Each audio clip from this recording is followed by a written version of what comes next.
Ladies and gentlemen, welcome back to the analysis of YOLENO TV. I hope you're well from whatever you're watching this channel. I'd like to start this session by appreciating you so much for making this channel grow. If you wish to support us, just subscribe to our channel and give this video a like. Kenyans will know the fate of the contested Financial Act 2023 on November 24th, 2023, when the judge bench that was appointed by Martha Koome will deliver its ruling. Remember, 2 days, Wednesday and Thursday, formed the better part of that session for petitioners to offer their submissions, whereby they took this Finance Act head-on and criticized it for not following for how it was formulated. So the judges, Justice David Majanja, the presiding judge, Justice Christine Meoli, and Lawrence Mugambi, concluded the hearing of 12 petitions challenging the enactment of the Finance Act. So, according to the details, the contested issues as ably submitted by the lawyers representing the petitioners includes housing levy, the process in which the bill produced before Parliament. So you remember, if you listen to the proceedings on Wednesday and Thursday, the housing levy formed the better part of that session, and most of the petitioners were touching on that aspect. And then that's when the issue of ambiguity rose, and the issue of opaqueness and lack of openness in this formulation of the Finance Act and the housing levy in particular surfaced. So other issues, as eloquently submitted by senior counsels Otiende Amolo, Okongo Omogeni, Professor Elijah Ongoya, and George Odinja, includes 22 provisions out of 84 that were tabled before the House, which they said were not deliberated before the House committees. So the court will endeavor to deliver the ruling as to whether Energy Petroleum Regulatory Authority Director Daniel Kiptoo will be sent to jail for contempt of court. So the application of contempt was argued by Kakamega Senator Okiya Omtatah on grounds that the MD was served with a court order on July 3rd suspending any increment of petroleum, but the MD proceeded to issue a notification for increment of petroleum on the material day. So I think, in a nutshell, what this statement by Okiya Omtatah seeks to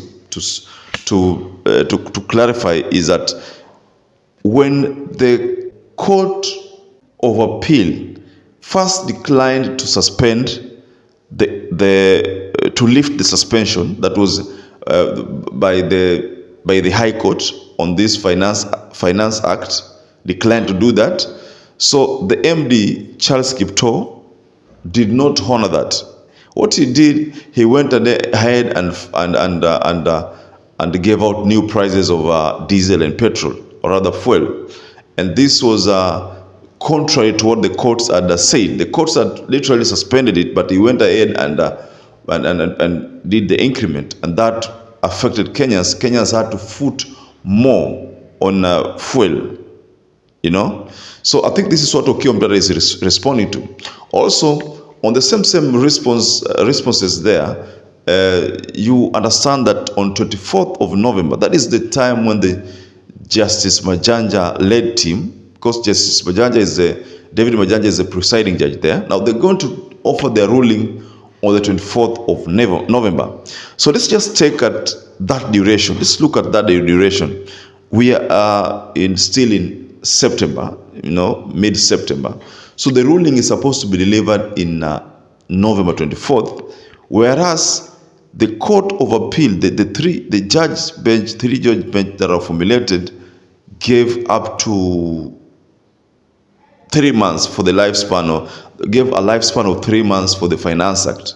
So there is a period here whereby This Finance Act is likely to end. In fact, I think this month itakuwa imeisha hiyo period ya 3 months. So we have October and part of November. This time, there is some little confusion here because now during these 2 months, which Finance Act will the government be using? 2023 one, the new one that is being contested, or the old one? So which taxation policies will be implemented from the old Finance Act or the new Finance Act? So I think there is some kind of confusion here.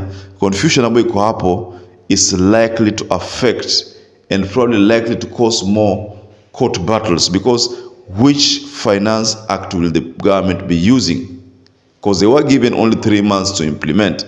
So personally, I think the courts are only trying to buy time. At the end of the day, this Finance Act itaachiliwa ifanye kazi, because I think what they are doing, they're literally trying to experiment. When they gave this 3 months, the 3 months was supposed to just do an experiment and see whether it will be achieved. So they are experimenting first, because they now deducting you from the housing levy is being deducted, hizo deductions zinaongezeka, na all those things. They want to see how much they be making in 3 months. So that result of the 3 months collection, they will give the courts an informed decision on whether they should either decline to totally suspend or to totally suspend that Finance Act, take it back to the drawing board for people to deliberate on it. They might say hizi zingine zote ziendelee, lakini housing levy itolewe. They might also say so. But either way, kuna wakati hapa, kuna period hapa, hiyo period ya October, period ya because it is 24th of November. So we have November, the whole of November itapotea. So these 2 months, which Finance Act will the government be relying upon? A, is it the 2023 one, or is it the old one? So there is some kind of disconnect here, which I think the courts did not, or either they knew, but they decided to just do it. They want to see how people will react these 2 months, if they are still deducted, if the deductions are still affected, despite the fact that they are not supposed to be affected. So we can say Okiya Omtatah tried his best to have this act suspended. Okiya Omtatah has tried his best. The person whom we thought would have tried also, maybe ni mtu kama Atwoli. Atwoli would have done something, maybe had some legal mind to represent Kotu, because this thing is going to affect employees. We understand that employers have been wametetewa na yule Madam Miss Mugo. Miss Mugo is a person, is the chair for, I think, FKE, Federation of Kenyan Employers.